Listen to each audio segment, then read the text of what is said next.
ವೀಕ್ಷಕರೇ ನಮಸ್ಕಾರ. ಈ ದಿನ ನ್ಯೂಸ್ ಬುಲೆಟಿನ್ಗೆ ಸ್ವಾಗತ. ನಾನು ಶ್ರುತಿ. ಪಿರಿಯಾಪಟ್ಟಣ ತಾಲೂಕಿನಲ್ಲಿ ಅಕ್ರಮವಾಗಿ ಸಾಗುವಳಿ ಮಂಜೂರು ಮಾಡಿಸಿಕೊಂಡಿರುವವರನ್ನು ರದ್ದುಪಡಿಸುವ ಬಗ್ಗೆ ಗ್ರಾಮಸ್ಥರು ದೂರು. ಪಿರಿಯಾಪಟ್ಟಣ ತಾಲೂಕಿನ ನೀಲವಾಡಿ ಗ್ರಾಮದಲ್ಲಿ ಅಕ್ರಮವಾಗಿ ಸಾಗುವಳಿ ಮಂಜೂರು ಮಾಡಿಸಿಕೊಂಡಿರುವವರನ್ನು ರದ್ದುಪಡಿಸುವ ಬಗ್ಗೆ ಕರ್ನಾಟಕ ರಾಜ್ಯ ರೈತ ಸಂಘ ಅಧ್ಯಕ್ಷರು ವರೇಶ, ರೈತ ಮುಖಂಡ ರಮೇಶ್ ಹಾಗೂ ಅಕ್ಕಪಕ್ಕ ಜಮೀನು ಮಾಲೀಕರು ಸೋಮಶೇಖರಯ್ಯ, ಸಿಎಸ್ ಗಣೇಶಾಚಾರಿ, ವೀರಭದ್ರ, ಸೇಟಿ ಭಾಗ್ಯಮ್ಮ, ಮಹದೇವಮ್ಮ, ನಾಗಮ್ಮ, ನವೀನ್, ರಾಮಚಂದ್ರ, ಉಮಾವತಿ ಹಾಗೂ ಗ್ರಾಮಸ್ಥರು ದೂರನ್ನ ನೀಡಿದ್ದಾರೆ. ಬ್ಯೂರೋ ರಿಪೋರ್ಟ್ ಮಸೀಂ ಶರೀಫ್, ಪ್ರಜಾಪವ ಟಿವಿ, ಪಿರಿಯಾಪಟ್ಟಣ. ತಾಲೂಕು ಸಹಕಾರ ದೇಶವರು ರೈತ ಸಂಘದಲ್ಲಿ ಇರೋದು ಕರ್ನಾಟಕ ರಾಜ್ಯ ರೈತ ಸಂಘ. ಇಲ್ಲಿ ಏನಾಗದೆ ಅಂತಂದರೆ ಇಲ್ಲಿ ಗಮನಕ್ಕೆ ನಮಗೆ ಯಾವುದೂ ಮಾಹಿತಿ ಗೊತ್ತಿತ್ತಿಲ್ಲ. ಈಗ ರಾಮಚಂದ್ರ ಅವರು ಇಲ್ಲಿ ಬಂದು ಸ್ಥಳೀಯರು ಈಗ ಈ ಥರ ಹಿಂಗಾಗದೆ, ಈ ಥರ ಮುಟ್ಟು ಇದು ಮಾಡಿಬಿಟ್ಟು ನಮ್ಗೆ ಈ ಥರ ಅನ್ಯಾಯ ಆಗದೆ, ಭೂಮಿ ಅಕ್ರಮವಾಗಿ ಇದು ಮಾಡ್ಕೊತಾನೆ ಬೆಮ್ಮತಿ ಚಂದ್ರು ಅಂತ ಅಂದ್ಬಿಟ್ಟು ಈ ಥರ ಹೇಳಿದ್ಮೇಲೆ ನಾವು ಈ ಪೊಲೀಸ್ ಸ್ಟೇಷನ್ ಕಂಪ್ಲೇಂಟ್ ಆಗಿತ್ತು. ಪೊಲೀಸ್ ಸ್ಟೇಷನ್ ಕಂಪ್ಲೇಂಟ್ ಎಲ್ಲ ಆಗಿದೆ. ಇದಾದಾಗ ಮಾಹಿತಿ ತಿಳ್ಕೊಂಡು ಪೊಲೀಸ್ ಸ್ಟೇಷನ್ಗೆ ಹೋಗಿ ಎಲ್ಲ ಇದು ಮಾಡಿಕೊಂಡು ಅವ್ರನ್ನ ಪೊಲೀಸ್ ಸ್ಟೇಷನೆಲ್ಲ ಈಗ ಅಮಾನತ್ ಪೊಲೀಸ್ ಸ್ಟೇಷನಲ್ಲಿ ಪೊಲೀಸ್ ಸ್ಟೇಷನ್ಗೆ ಹೋಗಿದ್ದು. ಪೊಲೀಸ್ ಸ್ಟೇಷನೆಲ್ಲ ಇದು ಮಾಡಿಕೊಂಡು ಬಂದು ಪೊಲೀಸ್ ಸ್ಟೇಷನೆಲ್ಲ ತೀರ್ಮಾನ ಆಗಿ ಇಲ್ಲಿಗೆ ಬಂದಾದ್ಮೇಲೆ ಇವ್ರು ಏನಪ್ಪ ಮಾಡಿದ್ರೆ ಅಂತಂದ್ರೆ 2-3 ಸತಿ ಅರ್ಜಿ ಕೊಟ್ಟಿದ್ವಿ AC ಆಫೀಸ್ಗೆ. ರಾಮಚಂದ್ರ ಅವ್ರನ್ನ ಕರ್ಕೊಂಡೋಗಿ ಫಯಾಜ್ ಅವರು ಮತ್ತು ಅಬ್ದುಲ್ ಅವರು ಇವರೆಲ್ಲರನ್ನು ಕರ್ಕೊಂಡೋಗಿ ನಾವು AC ಆಫೀಸ್ಗೆ ಹೋಗಿ ದೂರೆಲ್ಲ ಕೊಟ್ಟಿದ್ದೀವಿ. ದೂರೆಲ್ಲ ಕೊಟ್ಟು ರಾಜ್ಯದ ಯುವ ಘಟಕ ಅಧ್ಯಕ್ಷರು ಫಯಾಜ್ ಅವರು, ರಾಜ್ಯ ಸಂಚಾಲಕರು ಮತ್ತು ಸೈಯದ್ ಅಬ್ದುಲ್ ಅವರು, ಮತ್ತು ಅನ್ಸೂಯಮ್ಮ ಮಹಿಳಾ ಘಟಕರು, ಮತ್ತು ಸಹಕಾರದರ್ಶಿ ವಾಸ ಅವರು, ಮೈಸೂರು ಜಿಲ್ಲಾ ಸಹಕಾರದರ್ಶಿ, ಇವರೆಲ್ಲ ನಾವು ಒಂದು 25 ಜನ ಹೋಗಿ ಈ ರಾಮಚಂದ್ರ ಕೇಸಲ್ಲಿ ನಾವು AC ಆಫೀಸ್ಗೆ ಹೋಗಿ ನಾವು ಅಲ್ಲಿ ಮೇಡಮ್ ಮೊದಲು ಸರ್ ಇದ್ದರು, ಈಗ ಮೇಡಮ್ ಅವರೇ ಚೇಂಜ್ ಆಗೋವರೆ. ಅದನ್ನು ಪರಿಶೀಲನೆ ಮಾಡಿ ತಕರಾರು ಅರ್ಜಿ ಕೊಟ್ಟು 5-6 ಬಾರಿ ತಕರಾರು ಅರ್ಜಿ ಕೊಟ್ಟರು ಇವರು ಸುಧಾ ಯಾರೂ ಗಮನಕ್ಕೆ ತಗೊಂಡಿಲ್ಲ. ಆಗ ನಾವು ಇದನ್ನು ಮಾಡ್ಕೊಂಡು ನೋಡಿದಾಗ ಈಗ ಪುನಃ ಮತ್ತೆ ಬಂದು ಈ ಥರ ಮತ್ತೆ ಬೆಟ್ಟ ಗುಡ್ಡಗಳನ್ನು ಆಗ್ಯಾನಾಗ ಇದು ಕೃಷಿ ಹೊಂಡ ಮಾಡಿದಾಗ ನಾವು ಇಟಾಚಿ ಮತ್ತು ಇದೆಲ್ಲ ಬಂದು ಫೋನ್ ಮಾಡಿ ಒಬ್ಬರು ಇದು ಮಾಡಿ ಫೋನ್ ಮಾಡಿಬಿಟ್ಟು ನಿಲ್ಲಿಸಿ ಫಾರೆಸ್ಟ್ ಆಫೀಸರೆಲ್ಲ ಬಂದು ಪುನಃ ಮತ್ತೆ ಇಟಾಚಿ ಎಲ್ಲ ಬಂದಾಗ ಫಾರೆಸ್ಟ್ ಆಫೀಸರ್ಗೆಲ್ಲ ಫೋನ್ ಮಾಡ್ಬಿಟ್ಟು ಬಂದು ಇದೆಲ್ಲ ಮಾಡಿ ಅವರು ಬಂದರು, ನಾವು ಬಂದರು, ಇಟಾಚಿ ಎಲ್ಲ ನಿಲ್ಲಿಸಿ ಎಲ್ಲ ಮಾಡಿ ತಗೊಂಡು ಇದು ಮಾಡಿಬಿಟ್ಟು ಅವ್ರು ನಿಲ್ಲಿಸ್ತಾರೆ. ಇದು 3 ಎಕರೆ ಇದು ಅವ್ರಿಗೆ ಚಂದ್ರಬಿನು ಗಡ್ಡೆಯ ಅವ್ರಿಗೆ 3 ಎಕರೆ 15 ಗುಂಟೆ ಆಗದೆ ಅಂತ ಹೇಳ್ತಾರೆ. ಅವರು ಯಾವುದೇ ದಾಖಲಾತಿ ಕೊಡ್ತಾ ಇಲ್ಲ. ಈ ಥರ ಆಗದೆ ಹಿಂಗೆ ಅಂತ ಹೇಳಿದ್ರು ನಾವು ಕೊಡ್ತಾ ಇಲ್ಲ. ಇವರು ಸೋಮಶೇಖರಯ್ಯನವರು 10 ಗುಂಟೆ ಮಾತ್ರ ಒಂದು ವರ್ಷಕ್ಕೆ ವ್ಯವಸಾಯ ಮಾಡಿಕೊ ಅಂತ ಕೊಟ್ಟಿರ್ತಾರೆ. ಅದನ್ನು ಅವರು ದುರುಪಯೋಗ ಪಡಿಸ್ಕೊಂಡು ಇದೆಲ್ಲ ಭೂಮಿ ಮೇಲೆ ನಿಂತು ಮಾಡಿಕೊಂಡು 3 ಎಕರೆ 15 ಗುಂಟೆ ಸಾಗುವಳಿ ಮಾಡಿಸ್ಕೊಂಡ್ರೆ ಅವ್ರಿಗೆ ಗೊತ್ತಿಲ್ಲ. ಅದಾದಮೇಲೆ ನಂತರ ಇದೆಲ್ಲ ಚರ್ಚೆ ಮಾಡಿದ್ಮೇಲೆ ಅವರು ಯಾವುದೇ ದಾಖಲಾತಿ ಕೊಟ್ಟಿರುವುದಿಲ್ಲ. ಇದ್ರ ಕಡೆಯಿಂದ ಇವು ಆರೇ ಆಗಲಿ ವಿ ಆಗಲಿ ಯಾರೇ ಇದು ಕ್ರಮವನ್ನು ಅವ್ರ ಮೇಲೆ ಜರುಗಿಸಿ ಅರಣ್ಯ ಇಲಾಖೆ ನಾಶ ಮಾಡವ್ರೆ. ಹೋದೆಲ್ಲ ಅಂತ ಹಸುಗಳಿಗೆ ಮೋಸ ಮಾಡೋರು. ಅದ್ರ ಕಡೆಯಿಂದ ಅವ್ರ ಮೇಲೆ ಸೂಕ್ತವಾದ ಕ್ರಮ ತೆಗೆದುಕೊಂಡು ನಾವು ಕೇಳ್ಕೊತೇವೆ. ರೈತ ಸಂಘಟನೆಯಿಂದ ವರೇಶ್ ಮಾತಾಡ್ತಾರೆ. ಆಮೇಲೆ ಅಕ್ಕಪಕ್ಕ ಜಮೀನಿಗೂ ಮುತ್ತಿಗೆ ಹಾಕೊಂಡವ್ರೆ. ಲಕ್ಷ್ಮಯ್ಯ ಮತ್ತು ರಾಮಚಂದ್ರ ಮತ್ತು ರಾಮಚಂದ್ರ ಅವ್ರದ್ದು ಭೂಮಿಗೆ ಹಾಕೊಂಡವ್ರೆ, ರಮೇಶ್ ಅಣ್ಣ ಅವ್ರದ್ದು ಭೂಮಿಗೆ ಹಾಕೊಂಡವ್ರೆ, ಮತ್ತು ನಂಜುಂಡ ಬೇನು ಸಿದ್ದಶೆಟ್ಟಿ ಅವ್ರದ್ದು ಮುತ್ತಿಗೆ ಹಾಕೊಂಡವ್ರೆ. ಇವ್ರು ಏನು ಮಾಡೋಕೆ ಕೊಟ್ಟಾರೆ ಅಂತ ಗೊತ್ತಿದ್ದಾರೆ. ಅರಣ್ಯ ಇಲಾಖೆ ಏನು ಕಣ್ಮುಚ್ಕೊಂಡು ಕೂತದೋ, ಆಮೇಲೆ ಅಧಿಕಾರಿಗಳು ಕಣ್ಮುಚ್ಕೊಂಡು ಕೂತಾರೆ.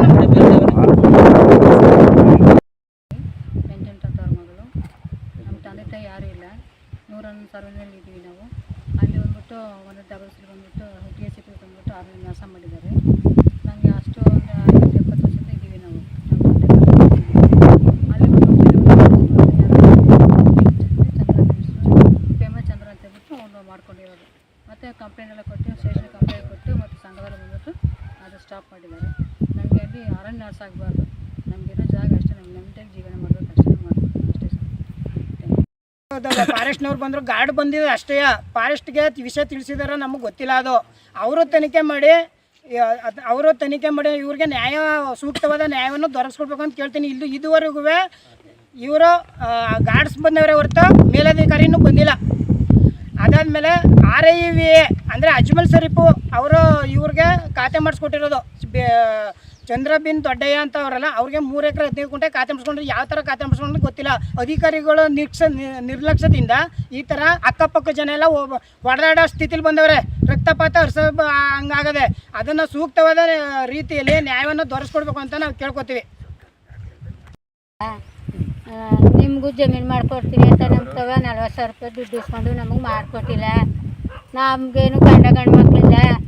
ಇಲ್ಲಿ ಒಂದು 7-8 ಜನ ಕೊಟ್ಟಿದ್ದೀವಿ ಸರ್.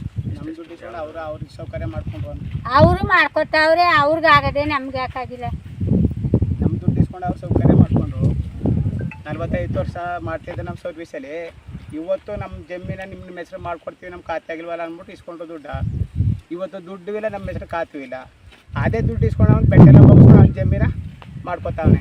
ನಮಗೆಲ್ಲ ಅಂತಾರೆ ಇನ್ನೂ ಆಗಿಲ್ಲ ತಡ್ರಿ ಅಂತವ್ನೆ. ಅದು ಮಾಡ್ದಂಗೆ ನಾವು ಹೆಂಗಸುಗಳು ಒಡವೆ ತವಣಿಗೆ ಹಡ ಮಾಡ್ಬಿಟ್ಟು ಕೊಟ್ಟಿದ್ವಿ ನಾವು. ಕೈ ಕುಡಿಯೋ ಪರಿಸ್ಥಿತಿ ಬಂದದೆ ನಮಗೆ ಇಷ್ಟ ಕೊಡಿ. ಮನೇಲಿ ಹೆಂಗಸುಗಳು ಒಡೆ ಬಿಡಿಸ್ಕೊಂಡು ಇಲ್ಲ ಹೊಡೆ ತೋರಿಸ್ತೀವಿ ಅಂತ ಹೆಂಗಸುಗಳು ಹೇಳ್ತಾವ್ರೆ. ಇಂಥ ಕೆಲಸ ಮಾಡಿ ನಮಗೆ ಇಂಥ ಮೋಸ ಮಾಡ್ತಾವ್ರೆ. ಇವಾಗ ನಾವು ಮನೇಲಿ ಹೆಂಗಸುಗಳು ಕೇಳೋದು ಇಲ್ಲ ಹೊರಗಡೆ ಹೋಗಿ ಎಲ್ಲರೂ ಸಾಯೋದು ಅನ್ನೋ ಪರಿಸ್ಥಿತಿ ತಂದವನೆ. ಈಗ ಬೆಟ್ಟ ದನಕರ ಮೇಯ್ತೇದು, ಅದನ್ನೂ ಅರ್ಧ ಭಾಗ ಉಳಿಸ್ಕೊಂಡು ಮಾಡ್ಕೊತಾವನೆ.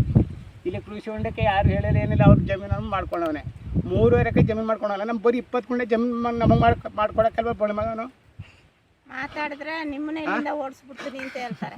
ಮಾತಾಡೋದಲ್ಲ, ಈಗ ಬಂದಿಲ್ಲ, ಇನ್ನೊಂದ್ಸರಿ ಬರ್ರಿ, ಇನ್ನೊಂದ್ಸರಿ ಮಾಡಿಸ್ತೀವಿ ಅಂತ ಅವನೇ. ಇವ್ನು ಮಾತ್ರ ಮಾಡಿಸ್ಕೊಳ 3 ಎಕರೆಯ, ನಮ್ಮನ್ನು ಮಾಡಿಸ್ಕೊಳ ಮತ್ತೆ 20 ಗುಂಟೆಯ ದುಡ್ಡು ಮಾತ್ರ ಅಲ್ಲಿ ಇಲ್ಲಿ ಕರ್ದು ಬೇಕು. ದುಡ್ಡು ಇಸ್ಕೊಂಡು ಹೋದ್ರಿ. ಈಗ ದುಡ್ಡು ಇಲ್ಲ, ನಮಗೆ ಜಮೀನು ಅಧಿಕಾರನೂ ಇಲ್ಲ. ಇದಕ್ಕೆಲ್ಲ ಅಧಿಕಾರಿಗಳ ನೇರಾವಣೆ ಅಂತ ಹೇಳಿ ಇದಕ್ಕೆಲ್ಲ ಮಾಡ್ತಾರೋ ಅಂತ ಅಧಿಕಾರಿಗಳು ಅವರೇ ಹವಣಾವಣೆ ಹಾಕಿ ಅವ್ರ ಜಮೀನು ನಮ್ಗಳ ಜಮೀನು ತಗೊಂಡು ಅವನು ಮಾಡ್ಕೊಂಡಿರೋದು. ಇನ್ನು ನಿಲ್ವಾಡಿ ಗ್ರಾಮದಲ್ಲಿ ವಾಸವಾಗಿದ್ದು 60-70 ವರ್ಷದಿಂದ ಈ ಭೂಮಿ ಮಾಡಿಕೊಂಡು ಅನುಭವದಲ್ಲಿದ್ದೀನಿ. ಹೀಗೆ ಅಕ್ರಮವಾಗಿ ಎಲ್ಲಿಂದೋ ಬಂದವನು ಏನೋ ಮಾಡಿಕೊಂಡು ನಮಗೊಂದು ಗೊತ್ತಿಲ್ಲದಂಗೆ ಈ ಫಾರೆಸ್ಟೆಲ್ಲನೂ ಉಳುಮೆ ಮಾಡಿಕೊಂಡು ಅಕ್ಕಪಕ್ಕದವ್ರಿಗೆಲ್ಲ ನೋವು ಕೊಟ್ಟವನೆ. ದಯವಿಟ್ಟು ಇದನ್ನು ತಿಳಿದವರು ಇದನ್ನು ನಮಗೆ ಖಂಡಿ ಚೆನ್ನಾಗಿ ಬಗೆಹರಿಸ್ಕೊಡ್ಬೇಕು. ಇಲ್ಲಾಂದರೆ ಭಾಳ ಕಷ್ಟ ಆಗ್ತದೆ. ಏನಾದ್ರು ಮಾಡಿ ಶಿಸ್ತಿನ ಕ್ರಮ ತಗೊಂಡು ನಮ್ಮನ್ನು ಬಿಡುಗಡೆ ಮಾಡಿಕೊಡ್ಬೇಕು ಅಂತ ಕೇಳ್ಕೊತಾ ಇದ್ದೀವಿ. ನಿಲ್ವಾಡಿ ಗ್ರಾಮದಲ್ಲಿರೋದು 111 ಸರ್ವೆ ನಂಬರಲ್ಲಿ. ಮತ್ತು ನಾವು ಹೆಂಗಸರು ಮಾತ್ರ ಇಲ್ಲಿರುತ್ತೆ ಸರ್. ನಮ್ಮ ಯಜಮಾನ್ರು ತೀರೋಗವ್ರೆ. ಮತ್ತು ನಮ್ಮ ಭಾವ ಮೂಗ, ಮತ್ತು ನಮ್ಮ ಅಕ್ಕ ಸ್ವಲ್ಪ ದಡ್ಡಿ, ಮತ್ತು ನಮ್ಮ ಅಕ್ಕನ ಮಗಳು ದಡ್ಡಿ ಸರ್. ಏನು ಅದು ಗೊತ್ತಾಗೋದಿಲ್ಲ. ಮತ್ತು ನಾವುಗಳೇ ಜಾಸ್ತಿ, ಏನು ಗಂಡಸರು ಯಾರೂ ಇಲ್ಲ ಮನೇಲಿ. ಮತ್ತು ಅವತ್ತು ಒಂದು 7:30-7 ಗಂಟೆ ಆಗಿತ್ತು. ಯಾರೋ ಒಂದು 5-6 ಜನ ಬಂದರು. ಮತ್ತು ನಮಗೆ ಸ್ವಲ್ಪ ಜಾಗ ಮಾಡಿಕೊಡಿ, ನಿಮಗೆ ಹಂಗೆ ಹಿಂಗೆ ಮಾಡ್ತೀವಿ ಅಂದ್ಬಿಟ್ಟು ನಮ್ಗೆ ಏನೇನೋ ಎದುರಿಸ್ರು ಸರ್. ಮತ್ತು ಸೈನ್ ಹಾಕ್ಕೊಡಿ, ನಮಗೆ ನಾಳೆ ಸೋಮವಾರ ಬರ್ತಾರೆ, ಸೈನ್ ಹಾಕ್ಕೊಡಿ ಅಂದರು. ನಾವು ಎದ್ರುಕೊಂಡು ಹ್ಞೂ ಅಂದ್ಬಿಟ್ಟು ಆಮೇಲಿಂದ ನಾವು ಯಾಕೋ ಹೆದರಿಕೆ ಆಯಿತು. ಆಮೇಲೆ ರೈತರ ಸಂಘಕ್ಕೆ ನಾವು ಫೋನ್ ಮಾಡ್ದೋ. ಸರಿ ಆಯ್ತು, ಅದೇ ಏನು ಮಾಡೋದು ಹೆಂಗೆ ಅಂತ ಹೊತ್ತಲ್ಲಿ ಅವರು ಮಾಡಬೇಡಿ ಅಮ್ಮ, ನಾವುಗಳು ನಿಮಗೆ ಧೈರ್ಯ ತುಂಬಿದ್ರು ಸರ್. ಅವರು ಧೈರ್ಯ ತುಂಬಿ ಸೈನ್ ಏನಕ್ಕೂ ಹಾಕ್ಕೊಡ್ಬೇಡಿ, ಏನಕ್ಕೆ ಸೈನ್ ಹಾಕ್ಕೊಡ್ತೀರಾ, ಸೈನ್ ಹಾಕ್ಕೊಟ್ರೆ ನೀವು ಅಕ್ಕಪಕ್ಕದ ಜಾಗ ಹೋಗ್ಬೋಯ್ತದೆ. ನಮಗೆ ಏನು ಅಕ್ಕಪಕ್ಕ ನಾವೇ ಏನು ಕರ್ಕೊಂಡಿಲ್ಲ ಸರ್. 70 ವರ್ಷ ಆಯಿತು ಇಲ್ಲಿ ಬಂದು, ನಾವುಗಳೇ ಏನು ಮಾಡ್ಕೊಂಡಿಲ್ಲ. ಯಾರೋ ಒಬ್ಬರು ಬಂದು ಏನೋ ಮಾಡ್ಕೋತಾರೆ ಅಂದ್ಬಿಟ್ಟು ನಾವು ಅವ್ರ ರೈತರ ಸಂಘಕ್ಕೆ ದೂರು ಕೊಟ್ಟು ಅವ್ರು ಬಂದು ನಮಗೆ ಎಷ್ಟೋ ಧೈರ್ಯಗಳು ತುಂಬಿ ಅವರು ನಮ್ಮ ಬೆಂಬಲವಾಗಿ ನಿಂತು ನಮಗೆ ಸಹಕಾರ ನೀಡ್ತಾರೆ. ನ್ಯಾಯ ತೋರಿಸ್ಕೊಡ್ಬೇಕು. ನಾವು ಕಾಡಲ್ಲಿರೋದು 3 ಕಿಲೋಮೀಟ್ರ್ 2 ಕಿಲೋಮೀಟ್ರ್ ದೂರದಲ್ಲಿದ್ದೀವಿ ಸರ್. ನಮ್ಗೆ ಯಾವುದೂ ಸೌಲಭ್ಯಗಳಿಲ್ಲ. ಮತ್ತು ರೋಡ್ಗೆ ದನ ಕರಿಗೆಲ್ಲ ನಮ್ಗೆ ತೊಂದರೆ ಕೊಡ್ತಾವ್ರೆ ಸರ್. ಈ ಜಾಗ ನಮಗೆ ಒಂದು ಒಳ್ಳೆಯದಾಗಿ ನಮಗೆ ನ್ಯಾಯ ಕೊಡಿಸ್ಕೊಡಿ. ಇಲ್ದೇ ಈ ಥರ ಮಾಡಿಕೊಂಡು ಮಾಡೋರು ಇವರು ಚಂದ್ರಬಿನ್ ದೊಡ್ಡಯ್ಯವ್ರಿಗೆ ಮಾಡಿಕೊಟ್ಟಿದ್ದಾರೆ. ಅದನ್ನು ತನಿಖೆ ಮಾಡಿ ಸೂಕ್ತವಾದ ಕ್ರಮ ಕೊಟ್ಟು. ಯಾಕೆಂದರೆ ಇವರು CS ಸೋಮಶೇಖರಯ್ಯ ಅವರು ನಾನು ಯಾವುದೇ ದಾಖಲಾತಿ ಬರವಣಿಗೆಯಲ್ಲಿ ಬರ್ಕೊಟ್ಟಿಲ್ಲ ಅಂತ ಇಲ್ಲೇ ಹೇಳಿಕೆ ಕೊಟ್ಟವ್ರೆ. ಅದ್ರ ಕಡೆಯಿಂದ ನಾವು ಇನ್ನು ಮುಂದೆ ಯಾವುದೇ ಅಧಿಕಾರಿಗಳಾದರೂ ಇದು ಪರಿಶೀಲಿಸಿ ಸೂಕ್ತವಾದ ನ್ಯಾಯ ಕೊಡಿಸ್ಬೇಕು. ಚಂದ್ರ ಅವ್ರದ್ದು 3 ಎಕರೆ 15 ಗುಂಟೆ ಅದು ಖಾತೆ ರದ್ದಾಗಬೇಕು ಅಂತ. ರದ್ದಾಗಲಿಲ್ಲ ಅಂತ ಅಂದರೆ ಮುಂದಿನ ಉಗ್ರವಾದ ಹೋರಾಟವನ್ನು ಮಾಡಿ ರೈತರ ಸಂಘಟನೆಗಳು ಇದು ಮಾಡಿ ಇವ್ರು ಮಹಿಳೆಯರು ಸ್ಥಳೀಯರು ಎಲ್ಲ ಸೇರಿಕೊಂಡು ಅವ್ರಿಗೆ ಏನು ಮಾಡಬೇಕು ಮುಂದೆ ಕ್ರಮವನ್ನು ಕೈ ತಗೊಳ್ತೀವಿ. ಗದಗ ಜಿಲ್ಲೆಯ DIGP ರವಿ ಚನ್ನಣ್ಣನವರ ಹುಟ್ಟುಹಬ್ಬ ಆಚರಣೆ ವೀರಶೈವ ಪುಣ್ಯಶ್ರಮದಲ್ಲಿ ವಿವಿಧ ಕಾರ್ಯಕ್ರಮ. DIGP ರವಿ ಚನ್ನಣ್ಣನವರ ಹುಟ್ಟುಹಬ್ಬ ಆಚರಣೆ ವೀರೇಶ್ವರ ಪುಣ್ಯಾಶ್ರಮದಲ್ಲಿ ವಿವಿಧ ಕಾರ್ಯಕ್ರಮ. ಗದಗ ನಗರದ ವೀರೇಶ್ವರ ಪುಣ್ಯಾಶ್ರಮದಲ್ಲಿ ಗುರುವಾರ ರವಿ ಚನ್ನಣ್ಣನವರ್ ಅಭಿಮಾನಿಗಳು ಕರ್ನಾಟಕದ ಸಿಂಗಂ ಖ್ಯಾತಿಯ DIGP ರವಿ ಚನ್ನಣ್ಣನವರ್ ರವರ 41ನೇ ವರ್ಷದ ಹುಟ್ಟುಹಬ್ಬದ ಅಂಗವಾಗಿ ವೀರೇಶ್ವರ ಪುಣ್ಯಾಶ್ರಮದಲ್ಲಿ ಗದ್ದುಗೆಗೆ ವಿಶೇಷ ಪೂಜೆ, ಅನ್ನದಾಸೋಹ ಕಾರ್ಯಕ್ರಮ ಹಾಗೂ ಪ್ರತಿಭಾ ಪುರಸ್ಕಾರ ಹಮ್ಮಿಕೊಳ್ಳಲಾಗಿತ್ತು. ಸಮಾಜದ ಮುಖಂಡ ಸಣ್ಣವೀರಪ್ಪ ಹಳ್ಳೆಪ್ಪನವರ್ ಮಾತನಾಡಿ, ಜಿಲ್ಲೆಯ ಹೆಮ್ಮೆಯ ಮಗ ರವಿ ಚನ್ನಣ್ಣವರ್ ರಾಜ್ಯ ಕಂಡ ದಕ್ಷ ಪ್ರಾಮಾಣಿಕ ಅಧಿಕಾರಿಯಾಗಿದ್ದಾರೆ. ಬಡ ಕೃಷಿ ಕುಟುಂಬದಿಂದ ಬಂದು ಕಠಿಣ ಹಾದಿಯಲ್ಲಿ ಬೆಳೆದು ರಾಜ್ಯವೇ ಮೆಚ್ಚುವ ರೀತಿಯಲ್ಲಿ ಕೆಲಸ ಮಾಡುತ್ತಿದ್ದಾರೆ. ಅವರಲ್ಲಿಯ ಧೈರ್ಯ, ಶ್ರದ್ಧೆಯು ಯುವಕರಿಗೆ ಮಾದರಿಯಾಗಿದೆ. ಆದ್ದರಿಂದ ಇಂದಿನ ಯುವಕರು ಅವರ ಕಾರ್ಯವೈಖರಿಯನ್ನ ತಮ್ಮ ಜೀವನದಲ್ಲಿ ಅಳವಡಿಸಿಕೊಳ್ಳಬೇಕು ಎಂದರು. ವೀರೇಶ್ ವಾಲ್ಮೀಕಿ ಮಾತನಾಡಿ, ಕರ್ನಾಟಕ ಸಿಂಗಂ ಖ್ಯಾತಿಯ ಡಿಐಜಿಪಿ ರವಿ ಚನ್ನಣ್ಣವರ್ ಮತ್ತು ಹಲವಾರು ಸಮಾಜಮುಖಿ ಕೆಲಸವೂ ಮಾದರಿಯಾಗಿದೆ. ಹೀಗಾಗಿ ಇಂದಿನ ಯುವಕರಿಗೆ ಹಲವಾರು ಕಾರ್ಯಕ್ರಮ ಹಮ್ಮಿಕೊಳ್ಳಲಾಗಿದೆ. ಅದರಲ್ಲೂ ಬಡ ವಿದ್ಯಾರ್ಥಿಗಳಿಗೆ ಉನ್ನತ ಶಿಕ್ಷಣಕ್ಕೆ ಅನುಕೂಲವಾಗುವ ದೃಷ್ಟಿಯಿಂದ ಉಚಿತ ತರಬೇತಿ ಶಿಬಿರವನ್ನು ಏರ್ಪಡಿಸಲಾಗುತ್ತಿದೆ. ಹೀಗಾಗಿ ಈ ಭಾಗದ ಮಕ್ಕಳು ತರಬೇತಿ ಪಡೆದುಕೊಳ್ಳಬೇಕು ಎಂದು ಸಲಹೆಯನ್ನ ನೀಡಿದರು. ಕಳೆದ ಸುಮಾರು ವರ್ಷಗಳಿಂದ ವಿವಿಧ ಹುದ್ದೆಗಳನ್ನು ಸ್ವೀಕರಿಸಿದ್ರೂ ಸಹ ಎಲ್ಲಾ ಹುದ್ದೆಗಳಲ್ಲಿ ಪ್ರಾಮಾಣಿಕವಾಗಿ ಸೇವೆಯನ್ನ ಸಲ್ಲಿಸಿದ್ದಾರೆ. ತಾಲೂಕಿನ ನೀಲಗುಂದ ಗ್ರಾಮದಲ್ಲಿ ಜನಿಸಿದ ಅವರು ನಾಡು ಕಂಡ ದಕ್ಷ ಅಧಿಕಾರಿಯಾಗಿದ್ದಾರೆ. ಆದ್ದರಿಂದ ಇಂದಿನ ಮಕ್ಕಳ ಅವರ ಜೀವನ ಪಾಠವನ್ನ ಕಲಿತು ತಾವು ಕೂಡ ಉತ್ತಮ ವಿದ್ಯಾರ್ಥಿಯಾಗಿ ಸಮಾಜ ಸೇವೆ ಮಾಡುವ ಕೆಲಸವನ್ನ ಮಾಡಬೇಕು ಎಂದು ಸಲಹೆಯನ್ನ ನೀಡಿದರು. ಇದೇ ಸಂದರ್ಭದಲ್ಲಿ ನರಸಾಪುರ ಗ್ರಾಮದ ಎಚ್ಪಿಎಸ್ ಶಾಲೆಯ ವಿದ್ಯಾರ್ಥಿಗಳಾದ ಪ್ರೀತಿ ಹಡ್ಪದ್ ಹಾಗೂ ಸಂಜನಾ ಸವದತ್ತಿಯವರಿಗೆ ಪ್ರತಿಭಾ ಪುರಸ್ಕಾರ ಮಾಡಲಾಯಿತು.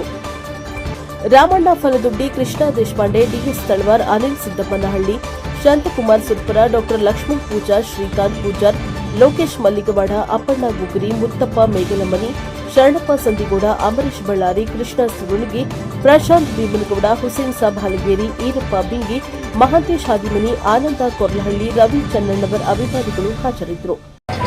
ಈ ರಾಜ್ಯದಲ್ಲಿ 200ಕ್ಕೂ ಹೆಚ್ಚು IPS ಆಫೀಸರ್ಗಳು ಈ ರಾಜ್ಯದ ಕಾನೂನು ಮತ್ತು ಸುವ್ಯವಸ್ಥೆಯನ್ನು ಕಾಪಾಡಲಿಕ್ಕೆ ಭಾರತದ ಪೊಲೀಸ್ ಸೇವೆಗೆ ಸೇರಿ ಸೇವೆಯನ್ನು ಸಲ್ಲಿಸ್ತಾ ಇದ್ದಾರೆ. ಅದರಲ್ಲಿ ವಿಶೇಷವಾಗಿ ಗದಗ ಜಿಲ್ಲೆಯ ನಿಲಗುಂದ ಗ್ರಾಮದಲ್ಲಿ ಜನಿಸಿರುವಂತಹ ರವಿ ಡಿ ಚನ್ನಣ್ಣವರವರು ತಮ್ಮ 23ನೇ ವಯಸ್ಸಿನಲ್ಲೇ ಅಖಿಲ ಭಾರತೀಯ ಸೇವೆಯ ಪರೀಕ್ಷೆಯನ್ನು ಪಾಸ್ ಮಾಡಿಕೊಂಡು ಸುಮಾರು 18 ವರ್ಷಗಳಿಂದ ಈ ರಾಜ್ಯದಲ್ಲಿ IPS ಆಫೀಸರ್ ಆಗಿ ವಿವಿಧ ಹುದ್ದೆಗಳಲ್ಲಿ ಸೇವೆಯನ್ನು ಸಲ್ಲಿಸ್ತಾ ಇದ್ದಾರೆ.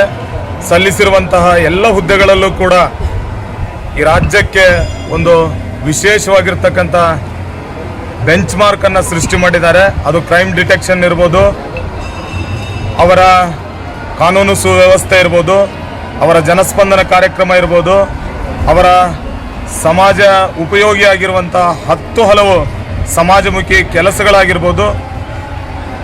ಈ ಮೂಲಕ ಈ ನಾಡಿನಲ್ಲಿ ಕರುನಾಡ ಸಿಂಗಂ ಎಂದೇ ಖ್ಯಾತಿಯನ್ನು ಗಳಿಸಿರುವಂತಹ ಈ ಮಣ್ಣಿನ ಮಗನ ವಿಶೇಷ ದಿನವನ್ನು ಗದಗ ಜಿಲ್ಲೆಯ ಅಭಿಮಾನಿ ಬಳಗದವರು ಸೇರಿಕೊಂಡು ಗದುಗಿನ ವೀರೇಶ್ವರ ಪುಣ್ಯಾಶ್ರಮದಲ್ಲಿ ಬಂದಂತಕ್ಕಂಥ ಎಲ್ಲ ಭಕ್ತಾದಿಗಳಿಗೂ ಕೂಡ ಪ್ರಸಾದದ ವ್ಯವಸ್ಥೆ, ಜೊತೆಗೆ ನರಸಾಪುರ ಶಾಲೆಯ 2 ವಿದ್ಯಾರ್ಥಿಗಳನ್ನು ದತ್ತು ತೆಗೆದುಕೊಂಡು ಓದಿಸುವಂತಹ ಪ್ರೋತ್ಸಾಹ ಧನವನ್ನು ಕೊಡ್ತಕ್ಕಂಥ ಕಾರ್ಯಕ್ರಮ, ಜೊತೆಗೆ ಹಲವಾರು ವಿದ್ಯಾರ್ಥಿಗಳಿಗೆ ಧಾರವಾಡದ ಭರವಸೆ ಕೋಚಿಂಗ್ ತರಬೇತಿಯಲ್ಲಿ ಉಚಿತವಾಗಿರ್ತಕ್ಕಂಥ ಕೋಚಿಂಗ್ ತರಬೇತಿಯನ್ನು ಕೊಡೋದ್ರ ಮೂಲಕ ಈಗಾಗಲೇ ಕಳೆದ ಸಾಲಿನಲ್ಲಿ ಸುಮಾರು 600 ವಿದ್ಯಾರ್ಥಿಗಳಿಗೆ ಉಚಿತ ಸ್ಪರ್ಧಾತ್ಮಕ ಪರೀಕ್ಷೆಗಳಿಗೆ ತರಬೇತಿಯನ್ನು ಕೊಡಲಾಗಿದೆ. ಈ ಬಾರಿ ಕೂಡ ಕೊಡ್ತಾ ಇದ್ದಾರೆ.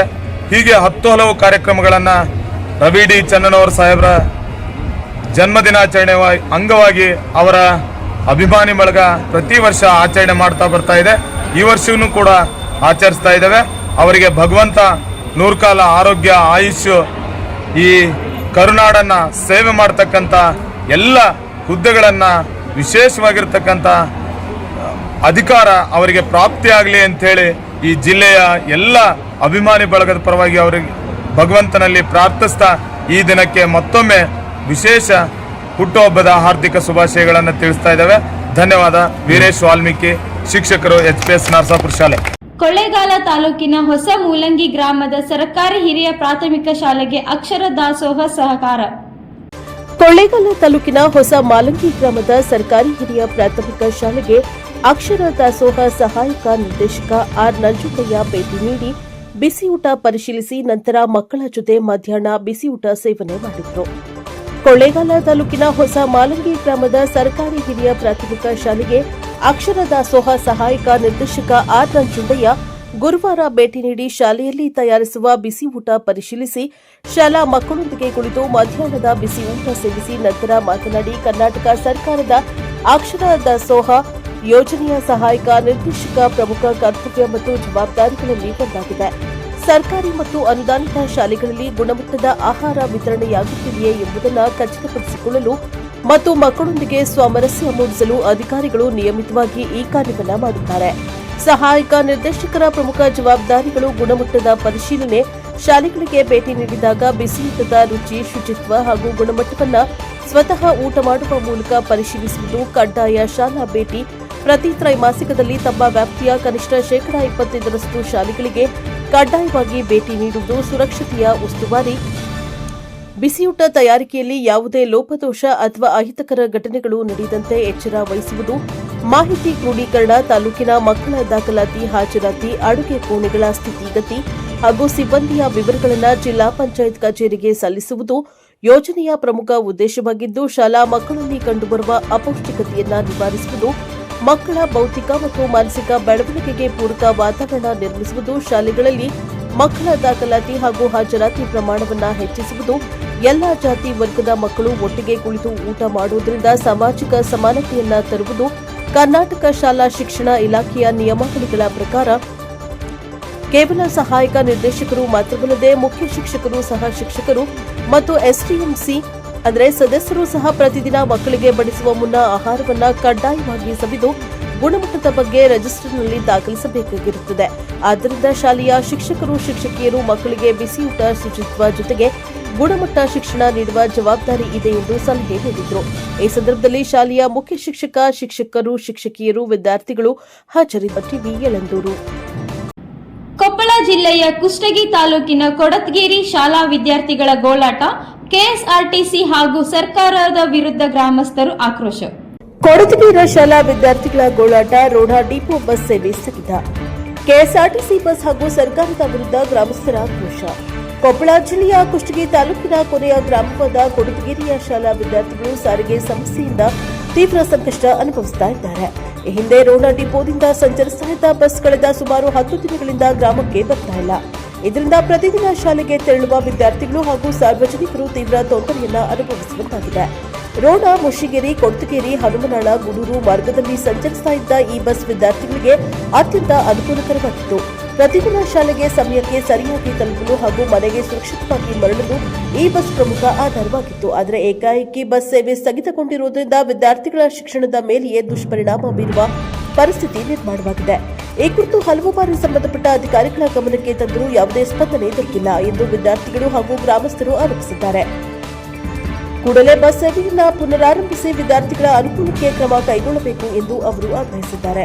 ಈ ಸಂದರ್ಭದಲ್ಲಿ ವಿದ್ಯಾರ್ಥಿಗಳು ಹಾಗೂ ಗ್ರಾಮಸ್ಥರು ಕೆಎಸ್ಆರ್ಟಿಸಿ ಅಧಿಕಾರಿಗಳ ನಿರ್ಲಕ್ಷ್ಯ ಮತ್ತು ಸರ್ಕಾರದ ಮೌನದ ವಿರುದ್ಧ ತೀವ್ರ ಅಸಮಾಧಾನ ವ್ಯಕ್ತಪಡಿಸಿದರು. ಗ್ರಾಮೀಣ ಭಾಗದ ವಿದ್ಯಾರ್ಥಿಗಳ ಭವಿಷ್ಯದೊಂದಿಗೆ ಚೆಲ್ಲಾಟ ಆಡುವುದನ್ನು ಬಿಟ್ಟು ಸಮಸ್ಯೆಗೆ ತಕ್ಷಣ ಪರಿಹಾರ ಕಲ್ಪಿಸಬೇಕೆಂದು ಒತ್ತಾಯ ಮಾಡಿದರು.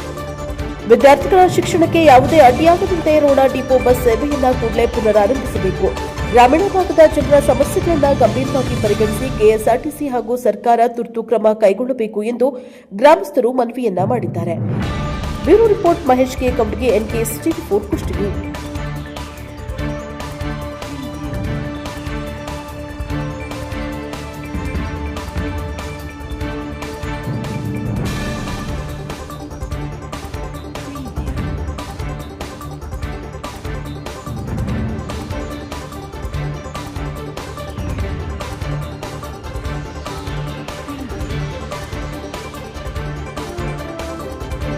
ಗುಡಿಬಂಡೆ ಕೇಂದ್ರ ಶಿಕ್ಷಣ ಧರ್ಮೇಂದ್ರ ಪ್ರಧಾನ್ ರಾಜೀನಾಮೆ ನೀಡಬೇಕೆಂದು ಎಸ್ಎಫ್ಐ ಡಿವೈಎಫ್ ಸಂಘಟನೆಯಿಂದ ರಸ್ತೆ ತಡೆದು ಪ್ರತಿಭಟನೆ. ಕೇಂದ್ರ ಶಿಕ್ಷಣ ಸಚಿವ ಧರ್ಮೇಂದ್ರ ಪ್ರಧಾನ್ ರಾಜೀನಾಮೆ ನೀಡಬೇಕು ಎಂದು ಒತ್ತಾಯಿಸಿ ಎಸ್ಎಫ್ಐ ಡಿವೈಎಫ್ಐ ಸಂಘಟನೆಯಿಂದ ರಸ್ತೆ ತಡೆದು ಪ್ರತಿಭಟನೆ. ಕೇಂದ್ರ ಶಿಕ್ಷಣ ಸಚಿವ ಧರ್ಮೇಂದ್ರ ಪ್ರಧಾನ್ ಈ ಕೂಡಲೇ ರಾಜೀನಾಮೆಯನ್ನ ನೀಡಬೇಕು ಎಂದು ಒತ್ತಾಯಿಸಿ ಎಸ್ಎಫ್ಐ ಸಂಘಟನೆ ಹಾಗೂ ಡಿವೈಎಫ್ಐ ಸಂಘಟನೆಯು ನೇತೃತ್ವದಲ್ಲಿ ತಹಶೀಲ್ದಾರ್ ಕಚೇರಿ ಮುಂದೆಯೇ ಮುಖ್ಯ ರಸ್ತೆಯನ್ನು ತಡೆದು ಪ್ರತಿಭಟನೆಯನ್ನ ನಡೆಸಿದರು. ಪಟ್ಟಣದ ಪ್ರಮುಖ ಬೀದಿಯಲ್ಲಿ ಮೆರವಣಿಗೆಯಲ್ಲಿ ತಹಶೀಲ್ದಾರ್ ಕಚೇರಿಯ ಮುಂಭಾಗದವರೆಗೂ ಬಂದ ವಿದ್ಯಾರ್ಥಿಗಳು ಮಾನವ ಸರಪಳಿಯನ್ನ ನಿರ್ಮಿಸಿಕೊಂಡು ಘೋಷಣೆಗಳನ್ನು ಕೂಗಿಕೊಂಡು ಪ್ರತಿಭಟನೆಯನ್ನ ಆರಂಭಿಸಿದರು. ಈ ವೇಳೆ ಎಸ್ಎಫ್ಐ ಸಂಘಟನೆಯ ಮಾಜಿ ರಾಜ್ಯ ಮುಖಂಡ ರಾಜಶೇಖರ್ ಮಾತನಾಡಿ, ನೀಟ್ ಪ್ರಶ್ನೆ ಪತ್ರಿಕೆಗಳನ್ನು ನಿರಂತರವಾಗಿ ಲೀಕ್ ಮಾಡಿ ವಿದ್ಯಾರ್ಥಿಗಳ ಭವಿಷ್ಯದ ಮೇಲೆ ಕೇಂದ್ರ ಸರ್ಕಾರ ಚೆಲ್ಲಾಟ ಮಾಡುತ್ತಿದೆ. ಪ್ರಶ್ನೆ ಪತ್ರಿಕೆಗಳ ಸೋರಿಕೆಯಿಂದ ಅನೇಕ ವಿದ್ಯಾರ್ಥಿಗಳು ಪ್ರಾಣವನ್ನ ಕಳೆದುಕೊಂಡಿದ್ದಾರೆ. ಆ ವಿದ್ಯಾರ್ಥಿಗಳು ಭವಿಷ್ಯದಲ್ಲಿ ಅನೇಕ ಕನಸುಗಳನ್ನ ಕಟ್ಟಿಕೊಂಡಿರುವಂತವರು. ಅಂತಹ ವಿದ್ಯಾರ್ಥಿಗಳ ಭವಿಷ್ಯವನ್ನ ಸರ್ಕಾರಗಳು ನಾಶ ಮಾಡುತ್ತಿವೆ. ಅನೇಕ ಗ್ರಾಮೀಣ ಭಾಗದಲ್ಲಿ, ನಗರ ಪ್ರದೇಶಗಳಲ್ಲಿ ಬಡ ಜನರ ವಿದ್ಯಾರ್ಥಿಗಳು ನೀಟ್ ಪರೀಕ್ಷೆಗಳನ್ನ ಪಾಸ್ ಮಾಡಿ ಉನ್ನತ ವಿದ್ಯಾಭ್ಯಾಸವನ್ನ ಮಾಡಲು ಹೊರಟರೆ ಅಂತವರಿಗೆ ಸರ್ಕಾರ ಸ್ಪಂದಿಸುವುದನ್ನ ಬಿಟ್ಟು ಅವರ ವಿರುದ್ಧವಾಗಿ ಸರ್ಕಾರಗಳು ಕೆಲಸ ಮಾಡುತ್ತಿವೆ ಎಂದರು. ಈ ಸಂದರ್ಭದಲ್ಲಿ ಡಿವೈಎಫ್ಐನ ಮುಖಂಡರಾದ ಜಿಲ್ಲಾ ಕಾರ್ಯದರ್ಶಿ ಹರೀಶ್ ರಮಣ, ಎಸ್ಎಫ್ಐ ಮುಖಂಡರಾದ ಸುನಿಲ್, ನವ್ಯ, ಮುಕುಂದ, ಗೀತಾ, ವಿದ್ಯಾರ್ಥಿಗಳು ಸೇರಿದಂತೆ ಇನ್ನಿತರರು ಭಾಗವಹಿಸಿದ್ರು. Eshwarappa, NKS TV4 Gudibande. NEET exam ಬರೀತಾರೆ. 22 ವಿದ್ಯಾರ್ಥಿಗಳು 22 ಲಕ್ಷ ವಿದ್ಯಾರ್ಥಿಗಳು ನೀಟ್ ಎಕ್ಸಾಮ್ ಬರೆದಂತ ಸಂದರ್ಭದಲ್ಲಿ ಮೇ 3ನೇ ತಾರೀಕು ಪ್ರಶ್ನೆ ಪತ್ರಿಕೆ ಸೋರಿಕೆ ಆಗಿರೋದು ಕಂಡು ಬರುತ್ತದೆ. ಕೇಂದ್ರ ಸರ್ಕಾರ ಏನಿದೆ, ವಿದ್ಯಾರ್ಥಿಗಳ ನೀಟ್ ಪ್ರಶ್ನೆ ಪತ್ರಿಕೆಯನ್ನು ಮೇ 3ನೇ ತಾರೀಕು ಅದನ್ನು ಸೋರಿಕೆ ಮಾಡಿ ಅದನ್ನು ಲಕ್ಷಾಂತರ ರೂಪಾಯಿಗಳಿಗೆ ಮಾರಾಟ ಮಾಡಿಕೊಂಡಿದ್ದಾರೆ ಬಿಜೆಪಿ ಸರ್ಕಾರ. ಅದರ ವಿರುದ್ಧ ಎಸ್ಎಫ್ಐ, ಡಿವೈಎಫ್ಐ ಮತ್ತು ಕಾಂಗ್ರೆಸ್ ಪಾರ್ಟಿಗಳ ನೇತೃತ್ವದಲ್ಲಿ ದಿಲ್ಲಿಯ ಜಂತರ್ ಮಂತರ್ನಲ್ಲಿ ಸುಮಾರು 22 ದಿನಗಳಿಂದ ಕೂಡ ಹೋರಾಟ ನಡೀತಾ ಇತ್ತು ಶಾಂತಿಯುತವಾಗಿ. ಈ ತರ ಶಾಂತಿಯುತವಾಗಿ ಹೋರಾಟ ನಡೆದಂತ ಸಂದರ್ಭದಲ್ಲಿ ಅಲ್ಲಿ ಶಿಕ್ಷಣ ತಜ್ಞರು, ಪರಿಸರವಾದಿಗಳಂತ ಸೋನಂ ವಾಂಗ್ಚುಕ್ ಅವರು ಕೂಡ ಅಲ್ಲಿ 22 ದಿನಗಳ ಕಾಲ ಉಪವಾಸ ಸತ್ಯಾಗ್ರಹದಲ್ಲಿ ಈ ಒಂದು ನೀಟ್ ಅಕ್ರಮವನ್ನು ತಡೆದು ಕ್ವಶನ್ ಪೇಪರ್ ಲೀಕ್ ಆಗಿದ್ದಕ್ಕೆ ನಡೆಯುವಂತಹ ಕೇಂದ್ರ ಸರ್ಕಾರಕ್ಕೆ ಧಿಕ್ಕಾರ. ನೀಟ್ ಪ್ರಶ್ನೆ ಪತ್ರಿಕೆಯನ್ನು ಸೋರಿಕೆ ಮಾಡಿರುವಂತಹ ಕೇಂದ್ರ ಸರ್ಕಾರಕ್ಕೆ ಧಿಕ್ಕಾರ. ನೀಟ್ ಪ್ರಶ್ನೆ ಪತ್ರಿಕೆಯನ್ನು ಸೋರಿಕೆ ಮಾಡಿರುವಂತಹ ಕೇಂದ್ರ ಸರ್ಕಾರಕ್ಕೆ ಧಿಕ್ಕಾರ. ಕೂಡಲೇ ಕೇಂದ್ರ ಶಿಕ್ಷಣ ಸಚಿವರು ರಾಜೀನಾಮೆ ಕೊಡಲೇಬೇಕು. ಕೂಡಲೇ ಕೇಂದ್ರ ಶಿಕ್ಷಣ ರಾಜೀನಾಮೆ ಕೊಡಲೇಬೇಕು. ಸರ್ಕಾರಂತೆ ಸರ್ಕಾರ, ಕಾನೂನಂತೆ ಕಾನೂನು.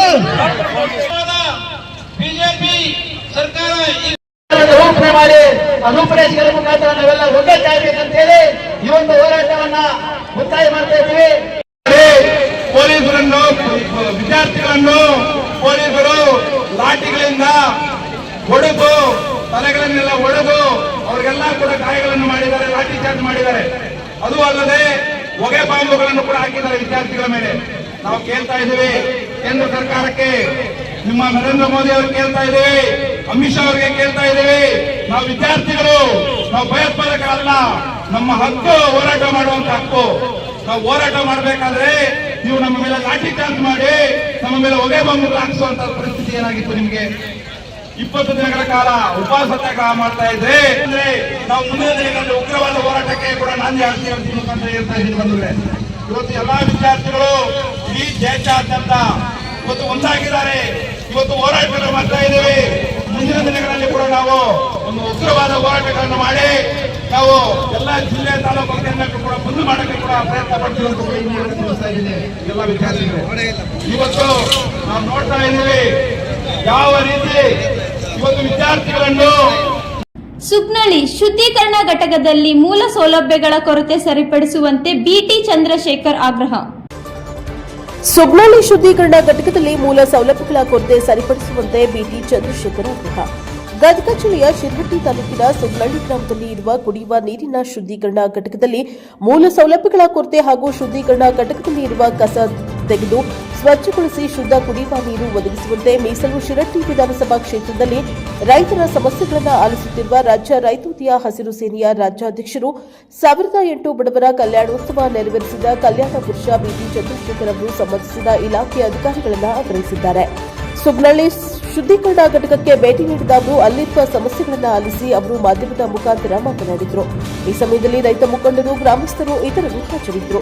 ಬ್ಯೂರೋ ರಿಪೋರ್ಟ್ ವೀರಣ್ಣ ಹಡಪದ್, ಪ್ರಜಾಪ್ರಭುತ್ವ ವಿ Lakshmeshwar. Bureau report Veeranna Hadapad, NKS TV4 Lakshmeshwar. ಇಲ್ಲಿ ಕೆಲಸ ಮಾಡುವಂತ ಕೂಲಿ ಕಾರ್ಮಿಕರಿಗೆ ಇದು ನಿಮ್ಮ ಶೌಚಾಲಯ ಆಗಿದೆ. ಇದು ಶೌಚಾಲಯನ ಅಟ್ಲೀಸ್ಟ್ ಅವ್ರಿಗೆ ನೈಟು ವಾಶ್ರೂಮ್ಗೆ ಹೋಗೋಕ್ಕಾಗಲಿ ಒಂದು ಲೈಟಿನ ವ್ಯವಸ್ಥೆ ಇಲ್ಲ, ಒಂದು ಶೌಚಾಲಯ ನ್ಯಾಯವಾಗಿಲ್ಲ. ಎಂಥ ಬೇಜವಾಬ್ದಾರಿ ಅಧಿಕಾರಿಗಳು. ದೇವ್ರು ನಿಮ್ಗೆ ಒಳ್ಳೇದು ಮಾಡ್ತಾನ? ನೀವು ಹೋಗೋದ್ರೆ ನನ್ನ ಸಿಗುತ್ತಾ? ನಿಮಗೆಲ್ಲ ಹುಳ ಬಿದ್ದೆ ಸಾಯ್ತೀರಿ ನೀವೆಲ್ಲ ಅಧಿಕಾರಿಗಳು. ಈ ಥರ ಕೆಟ್ಟದಾಗಿ ಒಂದು ನೀರಿನ ಯೋಜನೆ ಮಾಡಿ ಒಳಗಡೆ ಕೋಟಿ ರೂಪಾಯಿ ಲಕ್ಷಾಂತರ ರೂಪಾಯಿ ದುಡ್ಡು ಬರುತ್ತೆ. ನಾಚಿಕೆ ಆಗಲ್ಲೇನ್ರಿ ನಿಮ್ಗೆ ಈ ಥರ ಎಲ್ಲ ಬೇಜವಾಬ್ದಾರಿ ಮೇರಿತೀರಿ ನೀವು? ಇದೇನಿದು? ಇದು ಮಿಷಿನ ಪಂಪಿಂಗ್ ಪೈಪ್ ಹೋಗ್ತಾರೆ.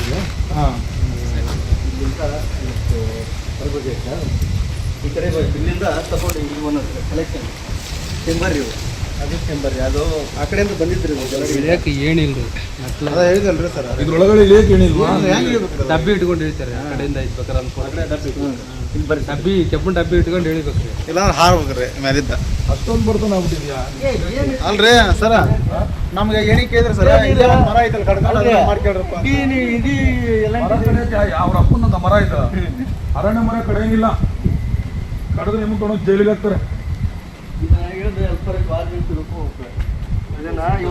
ಡಬ್ಬ ಹಿಡ್ಕೊಂಡು ನೋಡಿ ಸರ್, ನಾವು ಅಧಿಕಾರಿಗಳು ಈಗ ಇಲ್ಲಿರಿ ಒಬ್ರು ಯಾರು ಒಬ್ರು ಇಳಿರಿ, ಹೆಂಗ್ ಇಳಿತೀರಿ? ಹೆಂಗ್ ಇಳಿತೀರಿ? ಅವ್ರು ದಪ್ಪ ಆಗ್ತಾರೆ ಬಿಡ್ರಿ ಮನುಷ್ಯ.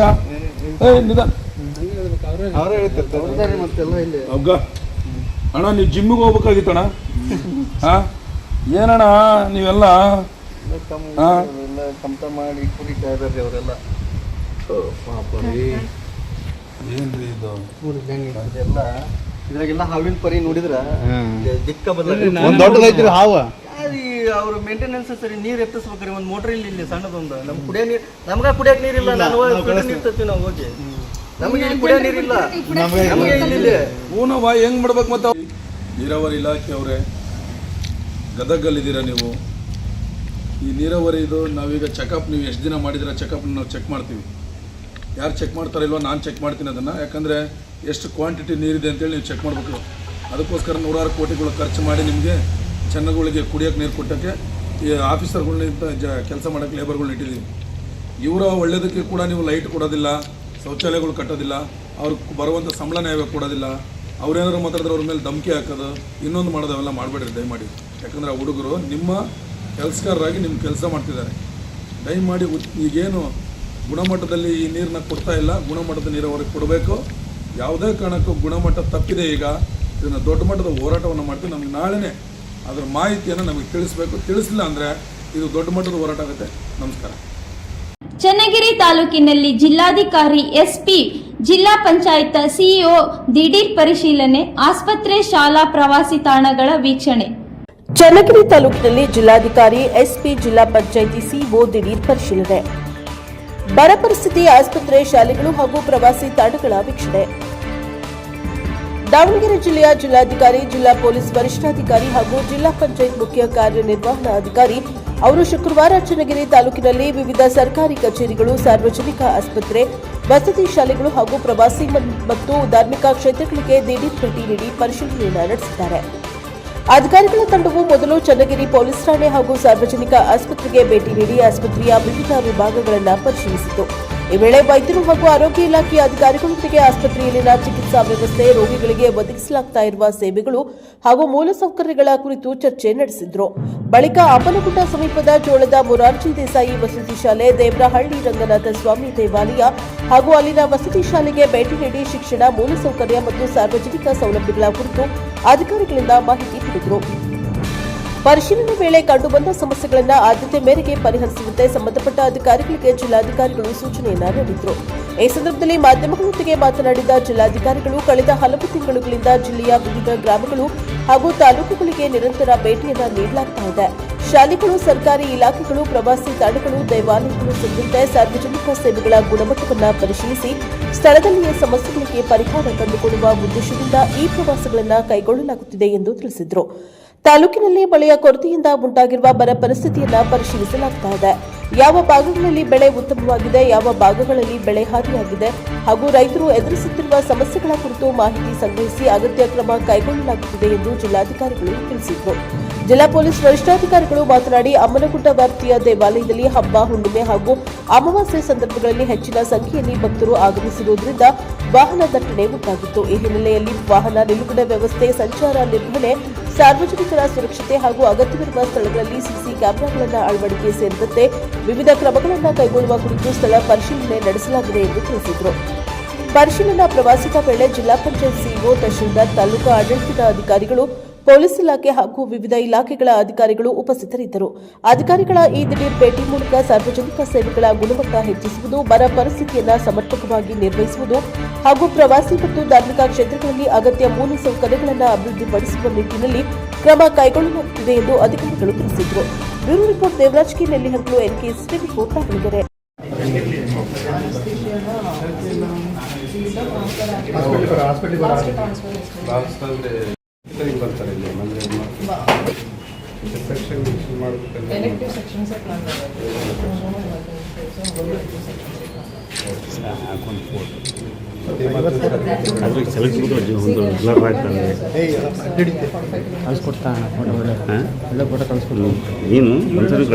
ಸರ್ಕಾರ ನಿರ್ಧಾರ ತೆಗೆದುಕೊಳ್ತದೆ, ಅದನ್ನೇ ನಾವು ಸನ್ಮಾನ್ಯ ಮುಖ್ಯಮಂತ್ರಿಗಳು, ಮುಖ್ಯ ಕಾರ್ಯದರ್ಶಿಗಳು ವರದಿಯನ್ನು ಕೇಳಿದಾಗ ನಾವು ಕೊಡ್ತೇವೆ.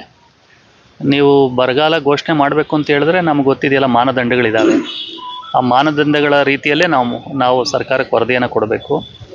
ಈಗಾಗಲೇ ಸರ್ಕಾರದಿಂದ ಅಪರ ಮುಖ್ಯ ಕಾರ್ಯದರ್ಶಿಗಳು ನಮಗೆ ಕೆಲವು ಸೂಚನೆಗಳನ್ನು ಕೊಟ್ಟಿದ್ದಾರೆ. ಗೈಡ್ಲೈನ್ಸ್ ಇದೆ, ಅದಕ್ಕೆ ಗ್ರೌಂಡ್ ಟ್ರೂತಿಂಗ್ ವರ್ಕ್ ಅಂತ ಕರಿತೇವೆ. ಈಗಾಗಲೇ ನಾವು ತಹಶೀಲ್ದಾರ್ಸ್ಗಳಿಗೆ ನಿರ್ದೇಶನಗಳನ್ನು ಕೊಟ್ಟಿದ್ದೇವೆ. ನಾವು ವಿಡಿಯೋ ಕಾನ್ಫರೆನ್ಸ್ ಮಾಡಿದ್ದೀವಿ ಮತ್ತು ನಿನ್ನೆ ಸಭೆಯನ್ನು ಮಾಡಿ ಹೇಳಿದ್ದೇವೆ. ಗ್ರೌಂಡ್ ಟ್ರೂತಿಂಗ್ ವರ್ಕಲ್ಲಿ ನಾವೇನೇನು ಮಾಡ್ಕೊಳ್ಬೇಕು ಅನ್ನೋದು ಮಾಡಿಕೊಂಡು ನಾವು ಸರ್ಕಾರಕ್ಕೆ ವರದಿಯನ್ನು ಕೊಡ್ತೀವಿ. ಇದು ಸ್ವಲ್ಪ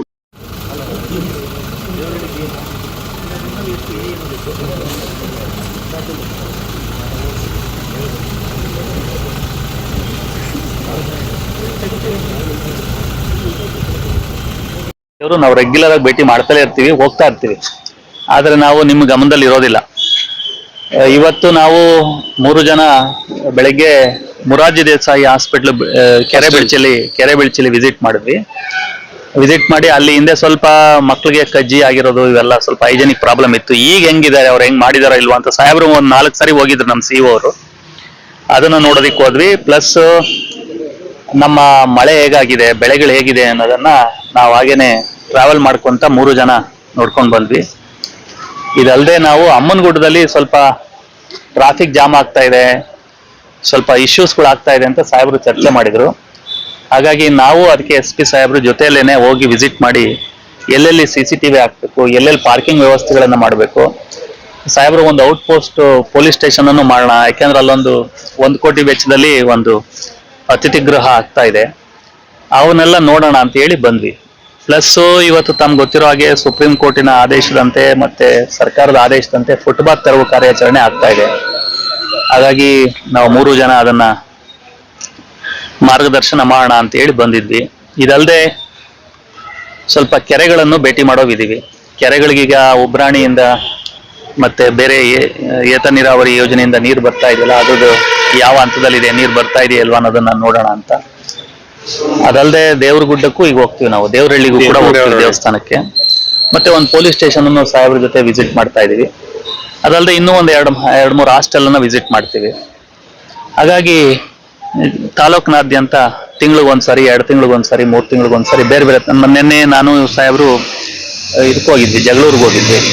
ಮೊನ್ನೆ ಹೋಗಿದ್ವಿ, ಮಂಗಳವಾರ ಹೋಗಿದ್ವಿ, ಇವತ್ತು ಇಲ್ಲಿಗೆ ಬಂದಿದ್ವಿ.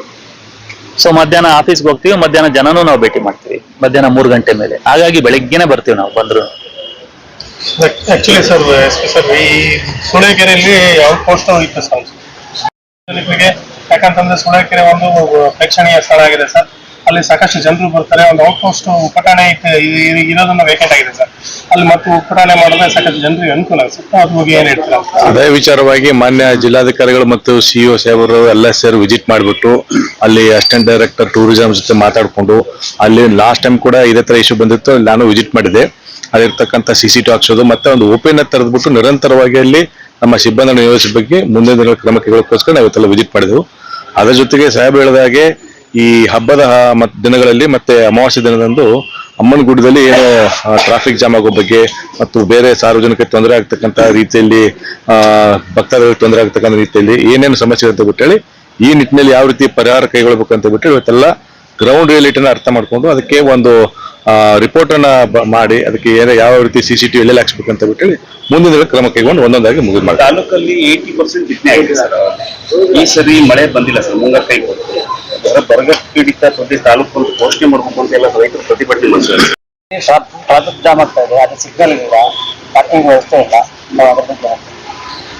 ಇದೇ ವಿಚಾರವಾಗಿ ನಿನ್ನೆ ಕೂಡ ನನಗೆ ಯಾರು ಸಾರ್ವಜನಿಕರು ಮತ್ತೆ ಫೋನ್ ಮಾಡ್ತಾನೆ ಇರ್ತಾರೆ. ಇದಂದ್ರೆ ಏನಾಗಿದೆ ಅಂದ್ರೆ ಈ ಸಾಹೇಬ್ ಹೇಳಿದಾಗೆ ಬಹಳಷ್ಟು ತಳ್ಳುಗಾಡಿಗಳು ಮತ್ತು ಬೇರೆ ಬೇರೆ ಒತ್ತುವರಿ ಈ ಸುಪ್ರೀಂ ಕೋರ್ಟ್ ಆದೇಶದ ಹಿನ್ನೆಲೆಯಲ್ಲಿ ಈ ತೆರವು ಕಾರ್ಯಕ್ರಮಗಳನ್ನ ಏನು ಫುಟ್ಪಾತ್ ತೆರವು ಕಾರ್ಯಕ್ರಮಗಳನ್ನ ನಾವು ತೆರವು ಮಾಡಿಸಿದಾಗ ಖಂಡಿತವಾಗ್ಲೂ ಟ್ರಾಫಿಕ್ ಈಸ್ ಔಟ್ ಆಗುತ್ತೆ.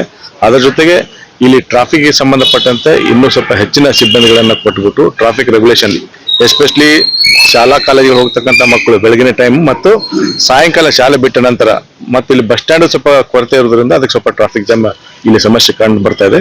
ಮುಂದಿನ ದಿನಗಳಲ್ಲಿ ಅದರ ಬಗ್ಗೆ ನಮ್ಮ ಇಲ್ಲಿರ್ತಕ್ಕಂಥ ಅಧಿಕಾರಿಗಳ ನಿರ್ದೇಶನ ಕೊಟ್ಟು ಈವ್ನಿಂಗ್ ಟೈಮು ಮತ್ತು ಪೀಕ್ ಅವರ್ಸ್ ಅಲ್ಲಿ ಸಿಬ್ಬಂದಿಗಳನ್ನು ನಿಯೋಜಿಸಿ ಎಲ್ಲೆಲ್ಲಿ ಟ್ರಾಫಿಕ್ ಜಾಮ್ ಆಗುತ್ತೆ ಅಂತ ಬಿಟ್ಟರೆ, ಯಾಕಂದ್ರೆ ಇದು ಜನಬಿಡಿ ಪ್ರದೇಶ ಮತ್ತೆ ಯಾಕಂದ್ರೆ ಕನೆಕ್ಟಿಂಗ್ ಟು ಶಿವಮೊಗ್ಗ ಆಗಿದ್ರಿಂದ ಬಹಳಷ್ಟು ವಾಹನಗಳ ಸಂಚಾರ ಇರುತ್ತೆ. ನಂತರ ಇದು ಕೇಂದ್ರ ಬಿಂದು ಆಗಿದ್ರಿಂದ ಜಾಸ್ತಿ ಮೂವ್ಮೆಂಟ್ ಇರೋದ್ರಿಂದ ನಾವು ಇದು ಮುಂದಿನ ದಿನ ಯಾವ ರೀತಿ ಟ್ರಾಫಿಕ್ ಒಂದು ಪೊಲೀಸ್ ಠಾಣೆಯನ್ನ ಹೊಸದಾಗಿ ಅಲ್ಲಿ ತೆರಿಬೇಕಾದ್ರೆ ಅದಕ್ಕೆ ಕೆಲವು ಮಾನದಂಡಗಳಿದಾವೆ. ಈಗ ನಾವು ಜನಸಂಖ್ಯೆ ಆಧಾರ ಒಂದ್ ಕಡೆ ಆದರೆ ಅದರ ಜೊತೆಗೆ ಅಲ್ಲಿರ್ತಕ್ಕಂಥ ಕ್ರೈಮ್ ರೇಟ್ ಕೂಡ ಇಂಪಾರ್ಟೆಂಟ್. ಅಲ್ಲಿ ನಮ್ಮ ಒಂದು ಪೊಲೀಸ್ ಠಾಣೆ ತೆಗಿಬೇಕಾದ್ರೆ ಇಷ್ಟೇ ಕ್ರೈಮ್ ಇರಬೇಕಂತ ಬಿಟ್ಟೇಳಿ ನಮಗೆ ಒಂದು ಮಾನದಂಡ ಇದೆ. ಆ ಮಾನದಂಡವನ್ನ ಅದಕ್ಕೆ ಸಮರ್ಪಕವಾಗಿ ಮೀಟ್ ಆದರೆ ಖಂಡಿತವಾಗಲೂ ಅದಕ್ಕೆ ನಲ್ಲೂರಿಗೆ ಒಂದು ಠಾಣೆ ಬರುತ್ತೆ. ಇದೇ ವಿಚಾರವಾಗಿ ನಾವು ಕೂಡ ನೀವು ಹೇಳಿದಾಗೆ ಸುಮಾರು 10 ವರ್ಷಗಳಿಂದ ಪ್ರಸ್ತಾವನೆಯನ್ನು ಸಲ್ಲಿಸ್ತಾ ಇದ್ದೆವು.